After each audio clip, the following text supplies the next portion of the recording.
Salam semangat para penikmat semangkuk salad.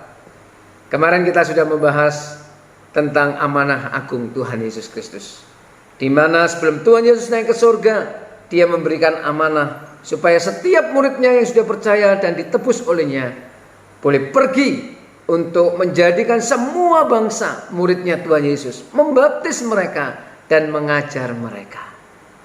Saudaraku yang terkasih dalam kasih Tuhan Yesus Kristus, jelas banget bahwa amanah instruksi perintah ini mendorong kita, memotivasi kita untuk kita boleh pergi.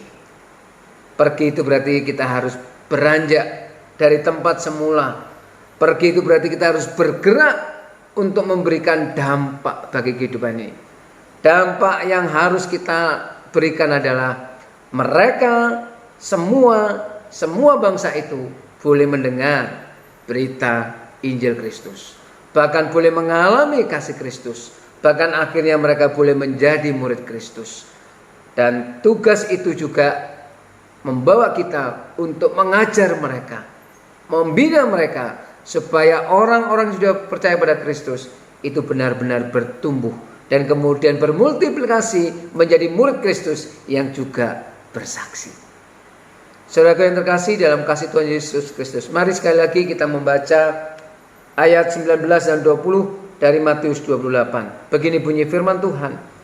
Karena itu pergilah, jadikanlah semua bangsa muridku, dan baptislah mereka dalam nama Bapa dan Anak dan Roh Kudus, dan ajarlah mereka melakukan segala sesuatu yang telah kuperintahkan kepadamu. Dan ketahuilah, aku menyertai kamu senantiasa sampai kepada akhir zaman. Jadi mari kita pergi.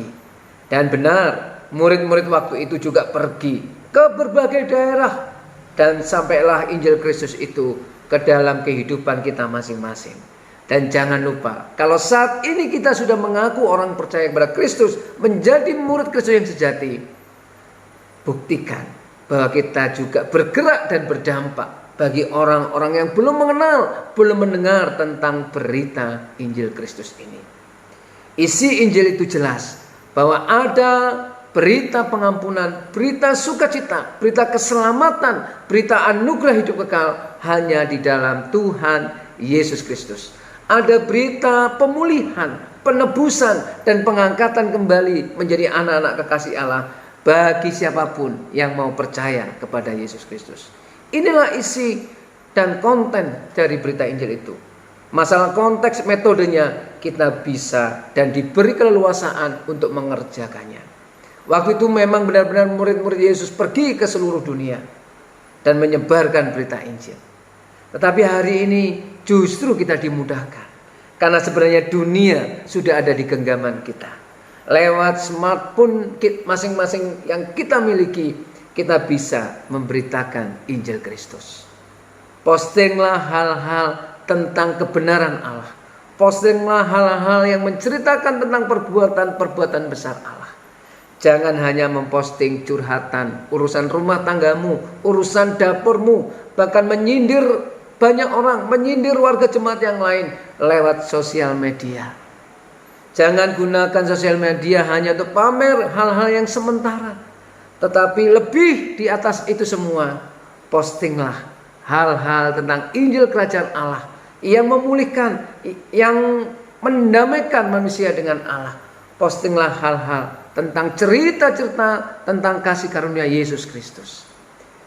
Mari bersama-sama kita gunakan fasilitas dan semua kemudahan akses teknologi internet yang begitu luas dan tak terbatas ini untuk memberitakan Injil Kristus. Kita pergi, bergerak dan berdampak. Dunia ada di genggaman kita. Sudahkah kita menjadikan semua bangsa murid Kristus, membaptiskan mereka dan mengajar mereka untuk mengenal, percaya dan bertumbuh di dalam Tuhan Yesus Kristus.